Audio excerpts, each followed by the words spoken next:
Good Work Show. It's going to be a good show for you today because we are once again in the holiday season and we are bringing back some of our favorite guests from the year to recap some of our favorite interviews. Yeah.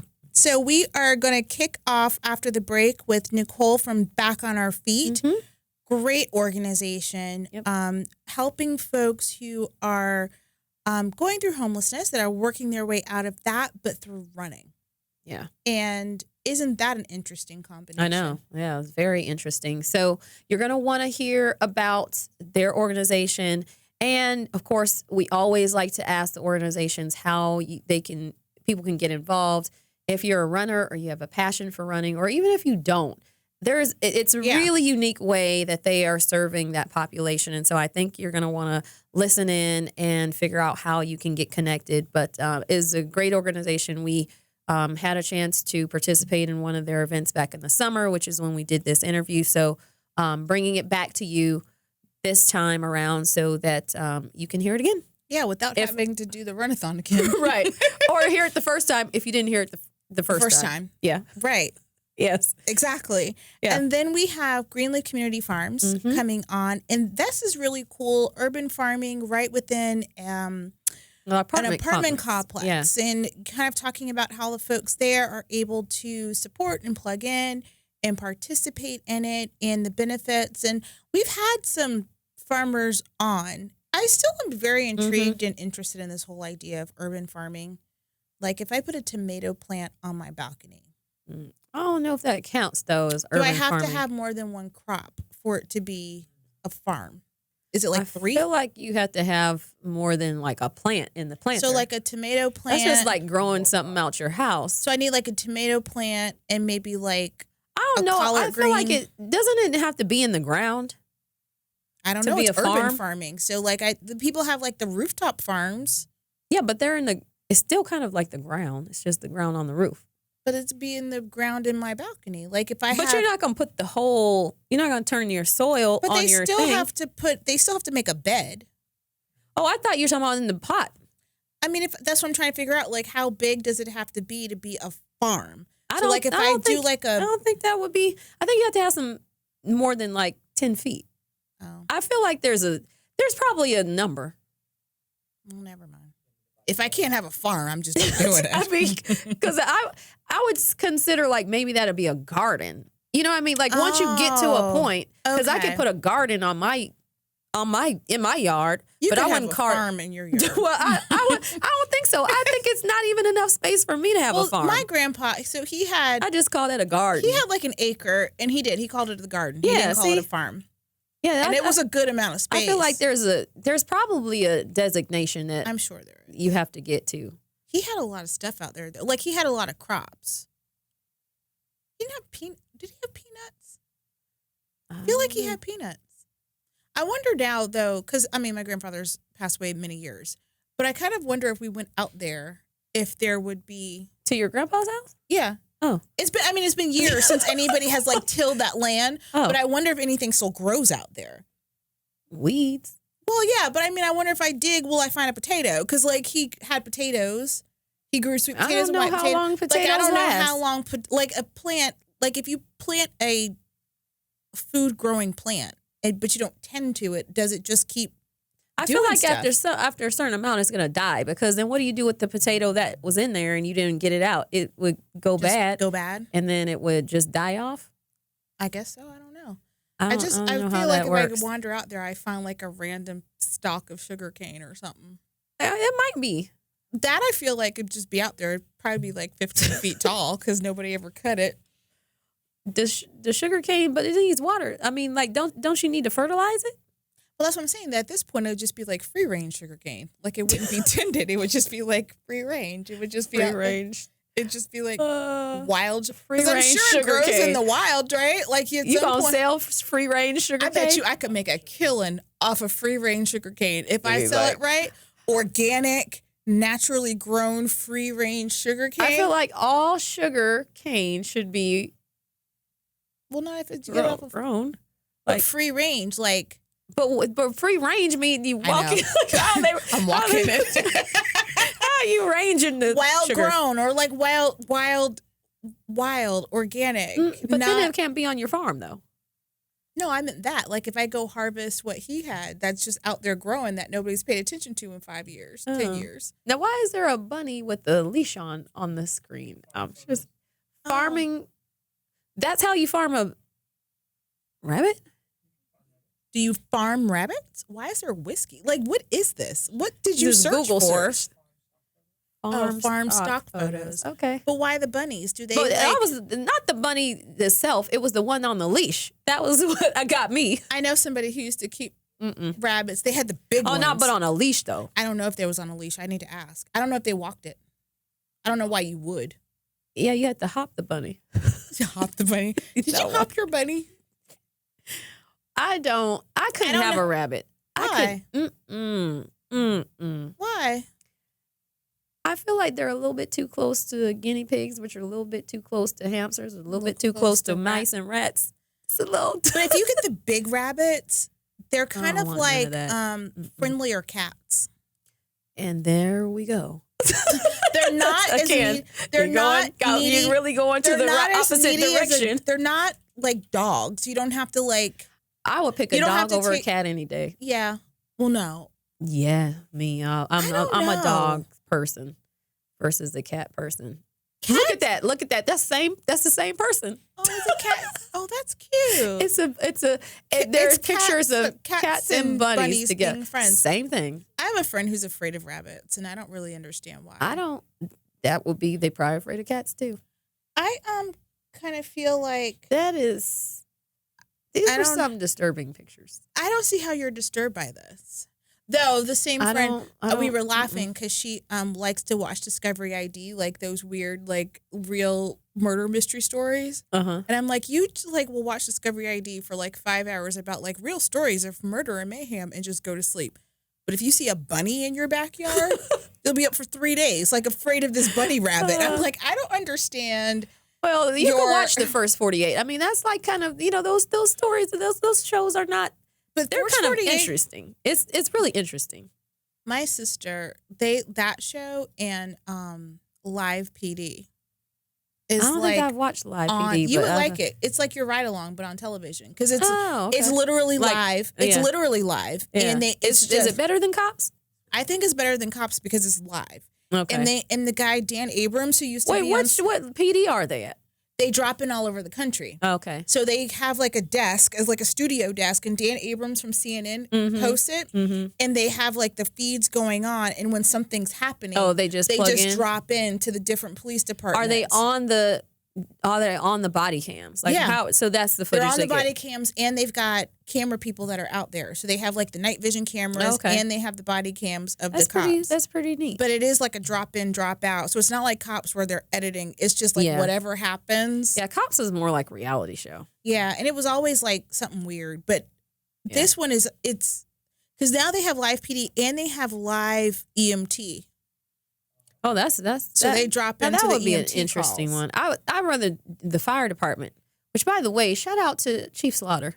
Hey, Chief Slaughter. That's all I got to say on that. He's my leadership at Atlanta, but he's just a great guy. I like fire. We should do that more firefighters often. are my favorite first responders. Sorry to all the police officers that I know, but I mean they're the nicest. They are very nice people ever. And you can always... And they have cool hats and equipment, and they get there first. That's true. They are the first They are the first of the first responders, usually. There's a fire station down the street from my house. And it's always... not my house here, but my home in Florida. And, they always have the garage door up. And it's always cool when I drive by and you see, like, people just walk up there. Yeah, say, hey, the firefighters approachable. are always sitting outside. If they're not doing something, whatever. So it's actually kind of cool. And being in Florida, they're in like their shorts and flip flops, and they're kind of hanging out in the station. Yeah, it is nice, like that you can see They're the most community. Well, I'm not gonna say the most in my experience. Well, it's a good thing that you don't have a lot of experience with the police. I mean, I have some. There are some great police officers and law enforcement. I just, as a whole. They have very good branding. I will say this: fire And they have some calendars too. That helps. I don't know about. I'm not talking about cheese slaughter because I don't see them. I'm not talking about Atlanta. Anyways, I'm just saying in general. Yeah. I've seen the calendar. But that's what I'm saying. But like it's a fundraising to help out with the fire, and they put their lives on the line. They've done a very good job, I think, with their making them the most approachable. Yes, and lots of kids want to be firefighters. I had one of my favorite Christmas gifts as a kid that I remember to this day was getting a Hess fire truck. Oh yeah, they probably still have that. It's around Christmas time. That's when they have them. My dad buys a Hess truck. Ever since my nephew's been born, so 15 years, there's a Hess new truck. one? Yeah, and he buys two. He buys one for them to play with and one that stays in the box. I mean, it's the thing. But that doesn't change that much. No, they do. Yeah. It is? Because this year, it's the Hess truck, but then it's got, 1 year it had jet skis. Now they've actually expanded. So it's like a truck, but then it'll have another, a SUV on it that drops off the back, and it's got 2 trucks. By the way, we got to have Shirley Ann back on from Atlanta Fire Rescue Foundation, because I remember when we first interviewed her, she was talking about how Santa Claus on the fire truck goes around, and that would be the coolest thing ever, to have Santa Claus on the fire truck roll through. That doesn't happen in your neighborhood? I don't know, but they don't come down my street. Oh, they literally at Christmas at my house in Fort Lauderdale, I've seen it before, but it's just that they're not coming down my street. Although I live around the corner from the fire department. I should go up there. And they do the siren, and it's actually kind of cool because everybody in the neighborhood comes outside. Yeah. So you see everybody out there, and they throw the candy canes, but you also see all your neighbors. Are the bomb. On that note, back on our feet. Yes. After the break. You're listening to The Good Work Show. To learn more about the show and how your company can tell their story, like us on Facebook and follow us on Twitter. Audience, welcome back to The Good Work Show. We are excited because we have our in-studio guest, Nicole Myers, who's the Director of Development for Back on My Feet, with us in the studio. Welcome to the show. Thank you so much for having me today. I really appreciate it. Absolutely. So way back when, I don't remember how long ago, we had Back on My Feet on the show. Yeah. And we were excited. It was a really interesting organization, one we hadn't heard of. The mission was great, and we remember it. But we want to remind those who may not remember, or those who are new to our show, what Back on My Feet is all about. So tell us about that. Tell us about your mission and what you do. Sure. Well, thanks for having us back in studio. We're really excited. We are growing by leaps and bounds here in Atlanta, so it's a good time to visit again with you all. Mm-hmm. So Back on My Feet is a nonprofit operating in 13 cities coast to coast. We're launching in Denver this coming month, so we're really excited. But we utilize the power of running to help people transform their lives from homelessness, addiction, and mental health issues to a much healthier path back to the workforce and back to stabilized housing. It's a fantastic energy that I think we're able to work with individuals on. Yeah, absolutely. Really cool. I know. So talk to us a little bit. You work with folks that are homeless right now, and you're working to get them back stabilized. But talk to us a little bit about the scope of that problem here in Atlanta. Sure. So, each city has different challenges facing them, and Atlanta is unique, but also not unusual across our country. And every year there's a point in time count that is done to assess how many individuals are living in homelessness in the city of Atlanta. And in the most recent data that we're able to access, just within our very specific city limit boundaries, those 130 miles that are the city of Atlanta, square miles, 3,000 individuals are homeless on average every single evening. Wow. And that is tremendous to think about. And, each one of those individuals has a unique story to tell, has a very unique situation that they're battling, and trying to provide services for them can be challenging. Mm-hmm. But those individuals are homeless for a variety of reasons. It can be as simple as they lost a job and it was truly a series of unfortunate events. Mm-hmm. But oftentimes those individuals are facing mental health issues. Mm-hmm. They're facing really serious addiction issues, and the grip of addiction and mental health challenges is very strong. Yeah. And it can cause reoccurring homelessness. And, particularly in Atlanta, we strive as a city and within the continuum of care to make homelessness brief and non-recurring. But unfortunately, often with addiction, it is recurring. Yeah. So what is it about running that helps, the folks that you are serving with, their homelessness or, battling addiction? What is it about that type of exercise and why? And why did you, and I guess, kind of going back, I know you aren't the founder, but, what was it about running that was attractive to kind of motivate? Right. No, I absolutely, that's actually a fantastic question. When I first took my role with Back on My Feet and I was explaining to my friends what I was going to do, they're like, wait a minute, you're running as part of your job? I don't understand that. No, so you think about it on a daily basis. If you go and you work out, it might be really hard at first and you're slogging through a workout and it's challenging, but when you finish, you often have that sort of that high of those endorphins of I completed something, I accomplished something. And our founder was running in Philadelphia, had a regular route that she ran, and ran past a homeless shelter regularly on this, and was consistently asked by several guys that she passed, they might be out for a smoke break, can I come run with you? We want to come run with you. And finally one day she said, okay, come run with me. And the result was at the end of that run, those individuals were proud of themselves that they had been able to make it through it, that they had a new confidence, and it was replacing a negative behavior with a really positive, healthy one that can be utilized to help improve depression and anxiety. Working out provides a host of healthy benefits, and particularly for individuals that are in a situation of homelessness, are in a situation of recovery. It can be powerful because honestly, they can get out and they can do it anywhere, at low cost, and there's an amazing community within the running community, and that's really where kind of the magic happens. That's really cool. I always said that I wish I was a runner.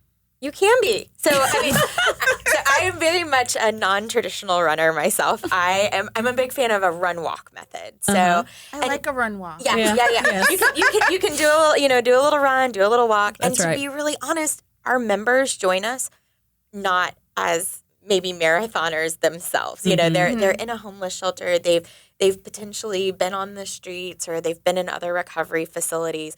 So they have to build up as well. So we need volunteers of all levels to come and join our circle. So Trinice, you can volunteer to run. I'll swing by one morning. We'll go together. I'm going to promise that. But we'll talk a little bit later about what we will commit to. Yes. Okay. Yeah. We'll do that. Okay. So talk to us a little bit about how the program is structured. Like so you've got volunteers that are out there running. So how does it all work? Sure. So we have 3 shelters in the Atlanta area that we work with on a regular basis. The Gateway Center being the largest right off of Pryor Street. And we know the Gateway Center. Yes, very familiar. Yep. So, and then we also partner with Salvation Army on the west side and Trinity House right at the corner of Auburn and Bell. And we have a program manager who is absolutely wonderful, Heather Turton, and she works closely with these shelters to recruit members. And the thing that we say to our new members is give us 30 days. Just come run with us 3 days a week at 5:30 in the morning. Yes, we know it's really early. Does that change your mind about that? Oh, yeah. Actually, no, because Well, you're always up early anyway. I am up early, but I usually am up early from I navigate from my bed to a chair. Okay. Or just run to the chair. It's 2 steps. I'll still sleep at 5:30. I was just going to say so. But there is this power that happens when you get up and you accomplish something so early in the morning. It's all about seizing the day. That's right. true. And the idea is that we're running with the members before they are off to their recovery meetings, meeting with their counselors as they are working on that workforce reentry. But so we ask them to commit to run with us 3 days a week, 5:30 in the morning for 30 days. And on those runs, we offer 2 and 3 mile routes. And we have remarkable volunteers that come from all over the city and circle up with our members and really provide this just amazing community. You know, at 5:30 in the morning, in a running circle, people are in T-shirts, they're in shorts, they're in tennis shoes. The hair is piled on top of the head. There's no makeup on. There's no pretense. Everyone is really on this beautiful level playing field. And some of our members that are in the shelter run far faster than I do. And they're out there helping me to move faster. Some of our volunteers are great athletes and are encouraging our members to move faster. So it's this beautiful, just equalized playing field that makes those individuals that are in the shelters feel like they are a part of a bigger community and be able to give as much as they receive. And that's a wonderful confidence boost when they probably need it the most. Yeah. Excellent. So, one thing that, and I think we talked about this before when we had you on the show, but just I think we should pause right here. So, if people are homeless, they don't have the gear to run. Right. So that was one thing I think that came up last time is because, you know, if you don't have anywhere to live, you probably don't have running shoes or the best running shoes or maybe even any shoes in some cases. So how does that work? How do they get outfitted with the things that they might need to run and be successful for those first 30 days? Because that's you have to have you got to have clothes. And once you run in them one day, you're going to need to wash it or whatever for the next day. Sure. No, that's a fantastic question. We are incredibly fortunate to have a wonderful partnership with the Atlanta Track Club. And through their relationship with Mizuno and other running shoe companies, all of our members are provided a brand new pair of running shoes once they've been out with us at least 3 times. So one week of running that is provided to them. We also work with other companies and foundations to help provide weather-appropriate gear for our members. So if in the summertime you're getting a dry-fit shirt that is going to wick moisture away and maybe some basketball running shorts. In the wintertime, we are incredibly fortunate. We have a foundation right now that helps us to provide warm-up gear for our members that is logoed so that when we are out on the streets of Atlanta at 5:30 in the morning and people see massive groups of people running down the street, they know that we are back on my feet and they know exactly what we're out there doing. So nice. That's great. Yeah. Shout out to the partners who are doing that for you. I mean, that's terrific that they're able to do that, but it's for somebody who doesn't have much or anything to get a brand new pair of running shoes or things that they can still continue to use is fantastic. Year day is one of my favorite days. When they come into our office and our program manager is getting them outfitted. Oh my gosh, like it is Christmas morning and it's the coolest thing. Nice. Well, great. So I think we have about a minute or so left. So before we take a quick break, so let's give folks information about where they can find you. What information do they need to maybe join up with you? And then on the other side, we'll come back and talk about some of the other programs and things that you offer. No, that'd be fantastic. So finding us is super simple, backonmyfeet.org. And from that, you can navigate to learn more about volunteering with us, not only as a morning run volunteer, but potentially getting involved on one of our boards. You can learn more about our upcoming events and sign up for regular information on what we're doing, not only in Atlanta, but also all across the country. So backonmyfeet.org. All right. And social media? We're on Facebook as Back on My Feet Atlanta, and then we have national accounts with Twitter and Instagram as Back on My Feet. Well, great. We're going to take a break, and like Trinise said, we're going to come back, talk a little bit more about your programs, and just chat with you about maybe some other involvement that I think Trinise is she's gonna run with you. Well, and so is Elaine. So we're recruiting everyone. We're going to talk about it. Anyway, we're going to take a break, audience. We'll be back. You're listening to The Good Work Show. To learn more about the show and how your company can tell their story, like us on Facebook and follow us on Twitter @GoodWorkShow. Audience, welcome back to The Good Work Show. We are excited because we've been talking all about Back on My Feet, an organization that is all across the country but has a chapter. It's a chapter here in Atlanta, and they are helping individuals who are homeless get back on their feet, literally, but through running. And so it's a really unique concept that engages the members with that, but then also helps them with workforce development and some other things along the way that they really need to truly get back on their feet. And then they've also got the jump start with exercise, which is really cool. So, so tell us about why it's important, because you mentioned before the break that they are required to run for the first 30 days, 3 times a week at 5:30 a.m. What is it about that 30 days that before they get all of the services that really, why is it 30 days? I mean, would there be opportunities for people to get services before? Was it about that sort of prerequisite, if you will, that is required and that they're learning and getting something along the way before they jump in and get all the services you offer? Sure. No, that's a fantastic question. So, part of what we do is we are working with corporate partners to help provide workforce reentry points for these individuals.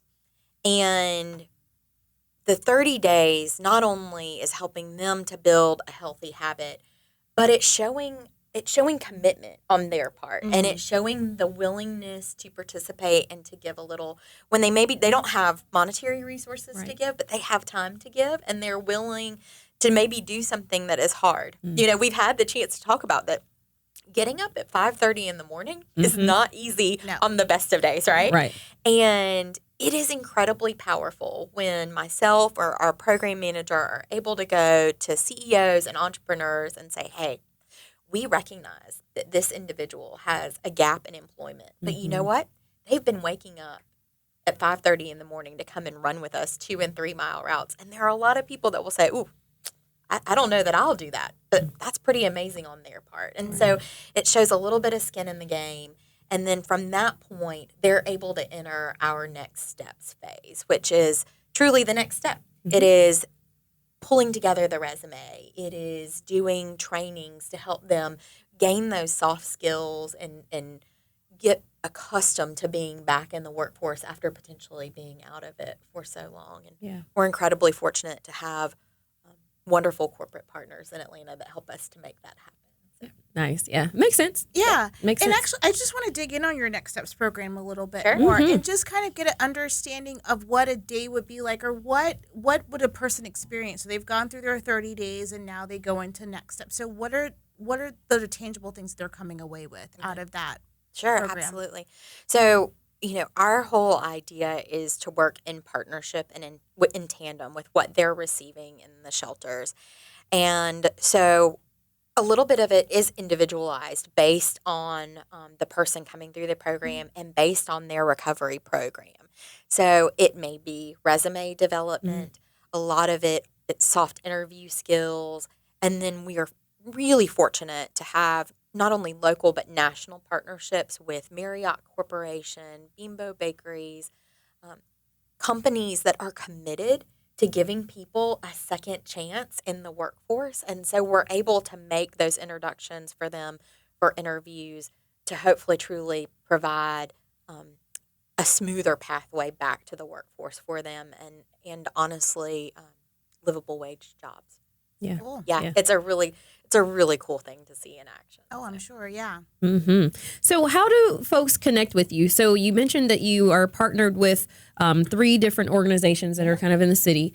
Do they refer folks to you, or do they come to you, or can somebody come to you, directly and say, hey, I'd love to join sort of the Back on My Feet program? How does that work? So at this point in time, individuals do have to be residing in one of those shelters. There's got to be some stabilization in their life. Right. We are working to expand. In fact, our program manager has been out this week talking to a few other facilities as we're looking to see how we can better serve others in the Atlanta area. But at the moment, they must be housed either in Trinity House, Salvation Army, or Gateway Shelter. And they're wonderful. There are programs within there that refer into Back on My Feet. They know us. They're like, they're those running people. And so we're really fortunate to have great partnerships. I mean, truly, it's how the world works well, right? Yes. When we all work together. Absolutely. So. Yep.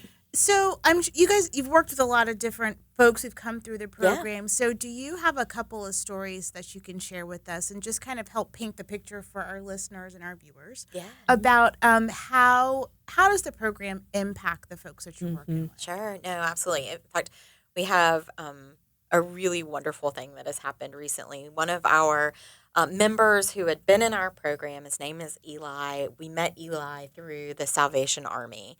And Eli, if you have seen Back on My Feet around the city, you have more than likely seen Eli. he gets us going when we circle up in the mornings. He is the person as we are doing our warm up saying, "I can't hear you," like getting, let's get the energy going.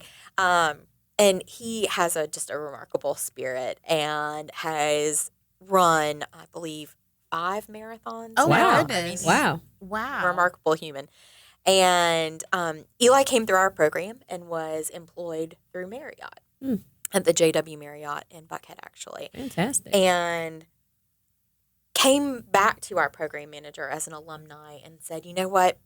It's really important to me to figure out, I've had a lot of time when I was without employment.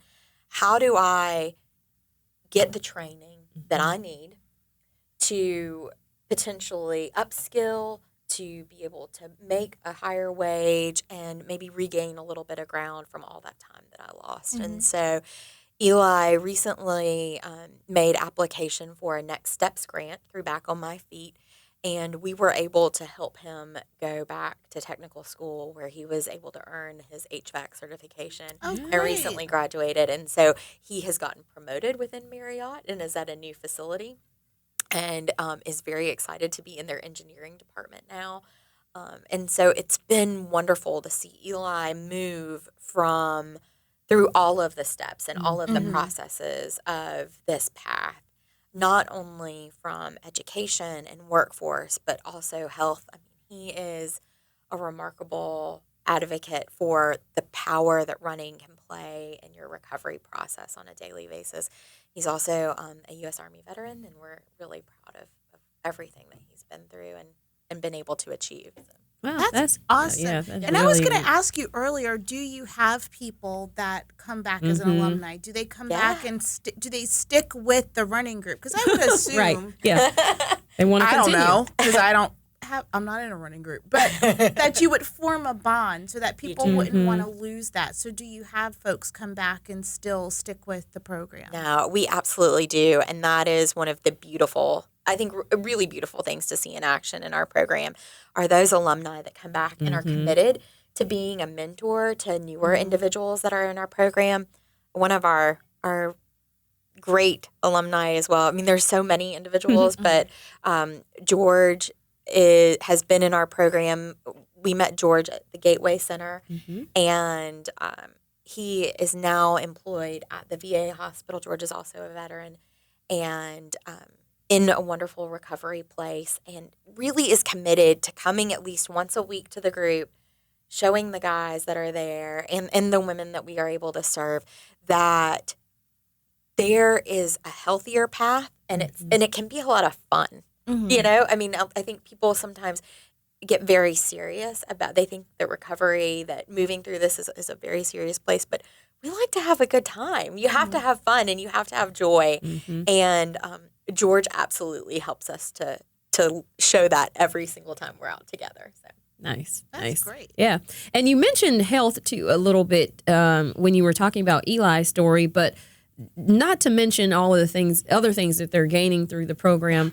They're getting healthier. Yeah. If they're running for 30 days and, if you, I'm sure they probably, obviously they're not working probably. They don't have a place to live. They probably don't have health care. Yeah. They're not taking the greatest care of their body, especially if they're battling addiction. So this is, I guess, like all things working together. I mean, just simultaneously getting them on the path to being healthier, to clearing their mind with running, and then also getting them, back on their feet. It's just really, really good synergy with all of those things. No, you're absolutely right. I mean, you see individuals that have high blood pressure because of stress.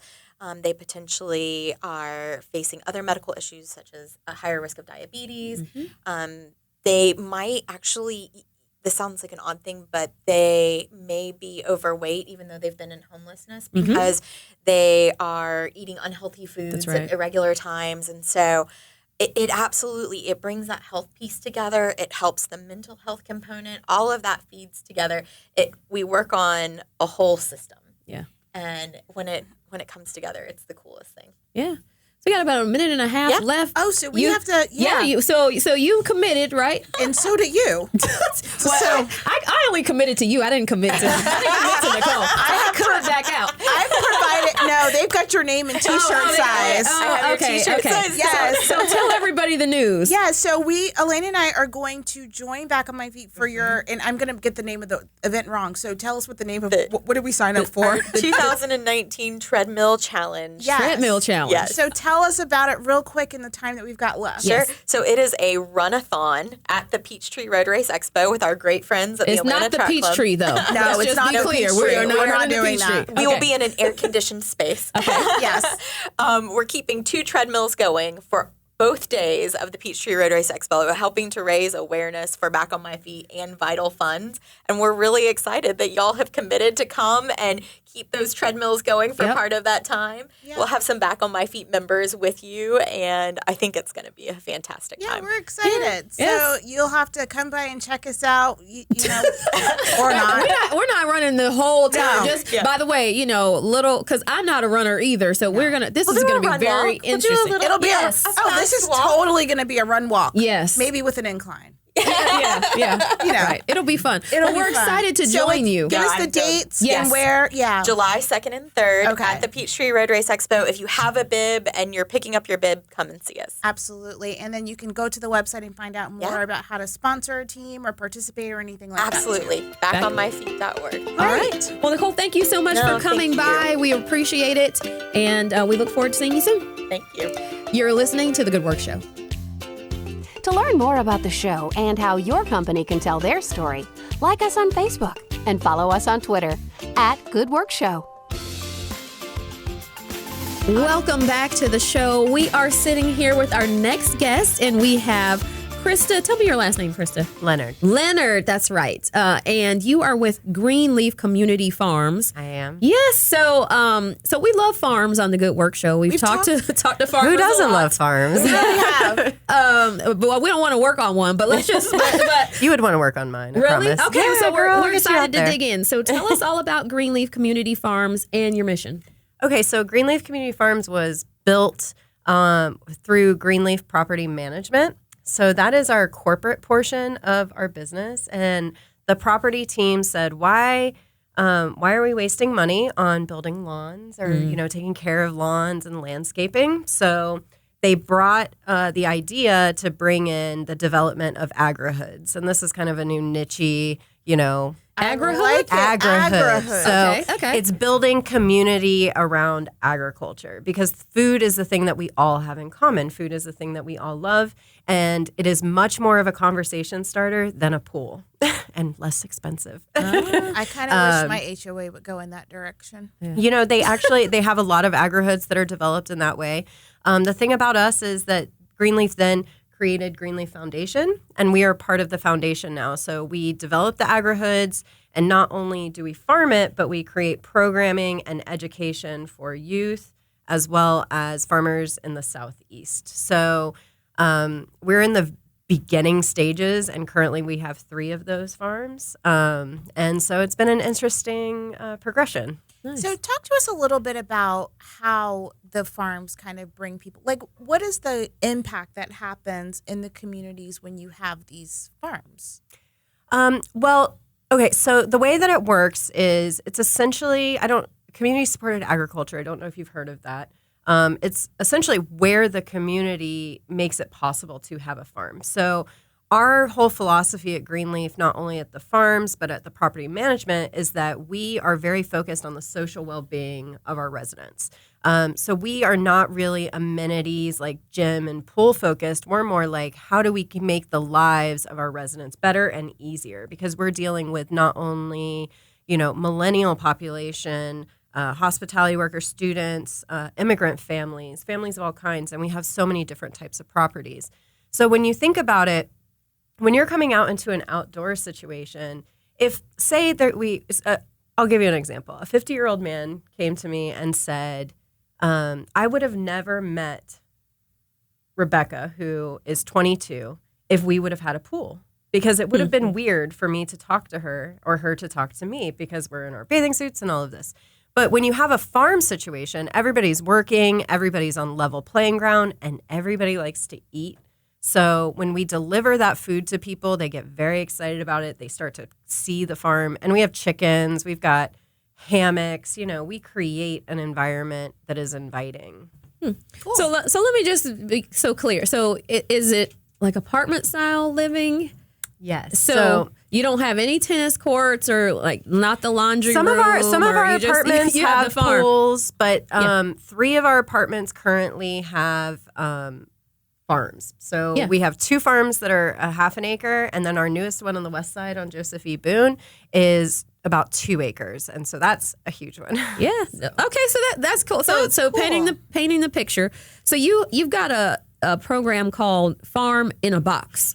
So tell us all about Farm in a Box and how does that differ from what you're doing at the communities? When I came on, and Greenleaf Management being a property company, each of the properties is run on its own budget. So I kind of wanted to decide, like, how do we standardize a system of creation for how much is going to cost properties to build farms on the property?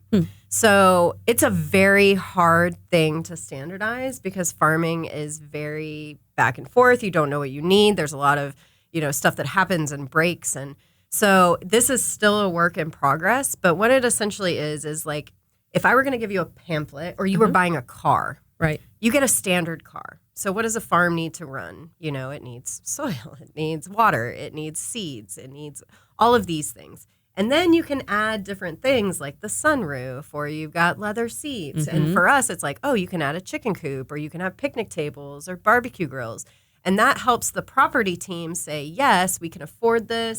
This is something that we want to put in for our residents. And then this is how much it's going to cost us to build and maintain. Nice. Okay, cool. So it was just a standardized system. Can anybody buy the Farm in a Box? No, that's it's like my proprietary. thinking. Like I was just thinking like, okay, like a Happy I mean, Meal it's a is good always idea. the same. great Like you open, idea. but anybody could essentially do it, right? Yeah. Like any property company could do that. Could a residential, like say I wanted a farm at my house.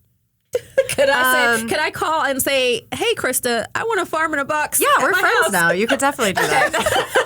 Elaine's got the space. I'll order a person to work the farm, but I'm just saying, like, I could get the farm at Yeah, I mean, we actually, or schools even. I think, that would be a market for there schools. are a lot of people that are doing stuff on the school side, and Urban Sprouts Farms. That's right. And you've got Foodwell Alliance, you've got Georgia Organics. All of these people are doing that, and so in my mind, I was just thinking on the level of like, if I have to sell this to a property manager, which they are tough cookies. Yeah.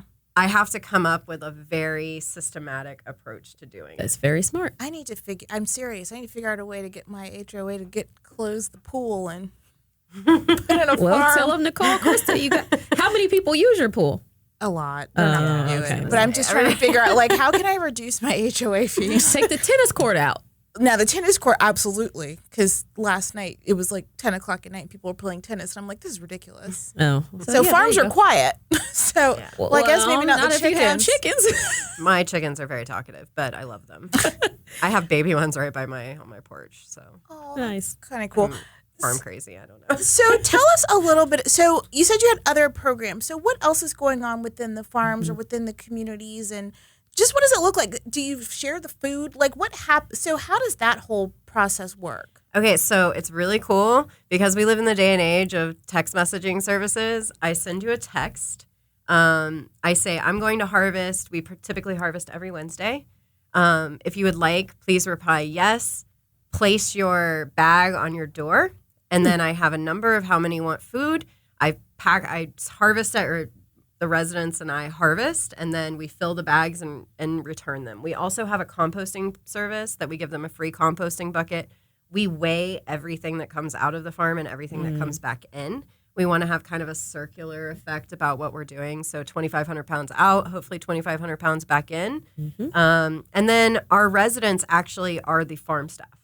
So I have 6 liaisons at one farm currently, and the liaisons get a rental credit for a cool. concession for working 5 hours a week on the farm. So You're taking people who necessarily don't have any experience or they have little bits of experience, and you're teaching them about agriculture. And that hyper-local agrihood is kind of that trickle-down effect because everybody ends up kind of sharing food. Right. And so there's no stinginess with the food. Like, we are very adamant that we harvest it just so it gets maintained very well. But if somebody were to call me and said, hey, I need a bunch of kale, I'm not going to be like, no, you can't have kale because it's not Wednesday, you know? So it's very, this is theirs and they built it. Okay. So is it like, is it Chicken Little, the one where you had, like, he didn't want to put in and do any of the work, so he didn't get any of the bread at the end? Everybody So, gets food. I don't know if that's the right story, but was it Chicken Little or was that the one with That the sky was the was sky full? the fall. Well, there's another one where, you know what I'm talking about. Is it the little red hen You or don't- something? Anyway, there's a story What do you about got the little against bird. redheads? It was the little bird that didn't want to help with the Yeah. stuff, and he didn't get any of the food. So it's not like that. So it's not mandatory. it's not like that at all. Okay. Not everybody has the time, Right. right? I mean, if you are working 2 or 3 jobs just to make ends meet, which is a lot of our population, and you have kids or you've got stuff going on, there's no requirement for you. But we do provide opportunities for them to be involved by the 3rd Saturdays of every month. We do a Learn and Grow where we not only invite all of the residents, but the community as well. Yeah. And they can come out to the farm and enjoy a day and have lunch on the farm and just get your hands dirty. And it's very chill. And it's a really good environment to be in, especially when you have kids, I think. How do you fund it? So So currently, the company, Greenleaf Management, funds all of this. So we set a budget, and our focus is not bringing money in, it's bringing in retention. And so that goes with even the property side of things. So we want to make our residents happy so they stay, because every time they renew their lease, it saves us $4,000. Yeah. So think about that on a level of 100 apartments. If they love the garden and they're like, I don't want to move from here, I have such connection, it's saving us a lot of money, therefore paying for it in retention. Got it. It's the social capital side of things versus the commerce. Yeah. But you could make a donation. So if somebody were listening and they're like, this is great, I want to invest. You can go to in our the website. agrihood. It's greenleafcommunityfarms.org. All of the donations and things that we get actually go back into the community with programming and, providing education we work with Camp Luke to get their kids out. So we are community driven in that sense, and it does go back into people. So it's not funding our property company. It's funding an initiative that's very focused on the social happiness and well-being. Got it. Cool. So what's what are you guys growing? Right now, we are in that transfer from spring crops to summer. So it's cucumbers, squash, zucchini, or watermelon, which makes me really happy. So yeah, we've grown over 700 pounds of food in 3 months. Yeah, so it's pretty crazy. That's cool. Yeah. So are people like clamoring to move in now? People see it and they're like, oh my gosh, this is why we moved in. This is so amazing. And they're so, now that it's there and we've renovated some of the apartments on the other side and they're finally open, it's pretty interesting that we get a lot of people referring just because of the garden. Wow. So. Well, Krista, thanks for stopping by the Thank show you. today. It's been a great show. We're so glad you tuned in with us today. So Greenleaf, we wish you all the best. And I know, for this, here I have a lot of people. Follow us on social media. That's where we do a lot of our just promotions of stuff that we have going on, and just on our website as well. All right. And we thank Kenneth for stopping by a little earlier for Fathers Incorporated. That is our show today. We're so glad you joined us. Absolutely, for our first show. Our first show. So thank you so much, and we'll be back next week. Bye. Bye.